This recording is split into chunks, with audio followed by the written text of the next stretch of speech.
নির্মাণ কাজ শেষে উৎপাদনের দোরগোড়ায় পৌঁছেছে দেশের প্রথম পারমাণবিক বিদ্যুৎ কেন্দ্র রূপপুর। তবে কেন্দ্রটি চালু হওয়ার সময় ঘনিয়ে এলেও এখন পর্যন্ত চূড়ান্ত হয়নি বিদ্যুতের ক্রয় বিক্রয় মূল্য।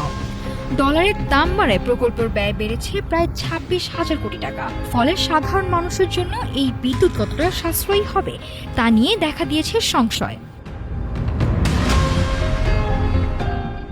দেশের জ্বালানি খাতের স্বপ্ন সারথি রূপপুর পারমাণবিক বিদ্যুৎ কেন্দ্র। 12.65 বিলিয়ন ডলারের এই বিশাল প্রকল্প এখন বিদ্যুৎ উৎপাদনের অপেক্ষায়। কিন্তু উৎপাদিত বিদ্যুৎ কত দামে গ্রাহকের কাছে পৌঁছাবে সেই হিসাব এখনো মেলেনি। নির্মাণ শুরুর সময় প্রতি ইউনিট বিদ্যুতের দাম 4 টাকা 62 পয়সা ধরা হলেও বর্তমান বাস্তবতায় তার চ্যালেঞ্জের মুখে।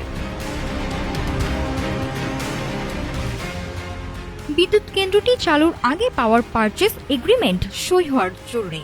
তবে রূপপুর কর্তৃপক্ষ ও বিদ্যুৎ উন্নয়ন বোর্ডের মধ্যে পিপিএ নিয়ে এখনো চলছে রশি টানাটানি। পিপিএর শর্তাবলী অনানুষ্ঠানিকভাবে বিনিময় হলেও চূড়ান্ত কোনো সুরাহা হয়নি।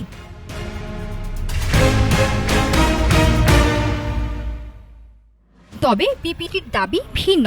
তাদের অভিযোগ, রূপপুর কর্তৃপক্ষ প্রয়োজনীয় তথ্য সরবরাহ করতে দেরি করছে, বিশেষ করে জ্বালানির সম্ভাব্য দাম এবং বার্ষিক আর্থিক পরিকল্পনার মতো তথ্য না পাওয়ার চুক্তি ঝুলে আছে।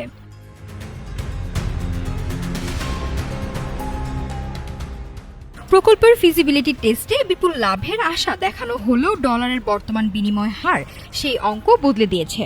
সব মিলিয়ে বিদ্যুৎ উৎপাদনের দ্বার প্রান্তে দাঁড়িয়ে এখন বড় প্রশ্ন, এই বিদ্যুৎ কি সাধারণ মানুষের নাগালে থাকবে, নাকি ঋণের বোঝা আরো বাড়তি উৎপাদন খরচ গ্রাহকের পকেট কাটবে?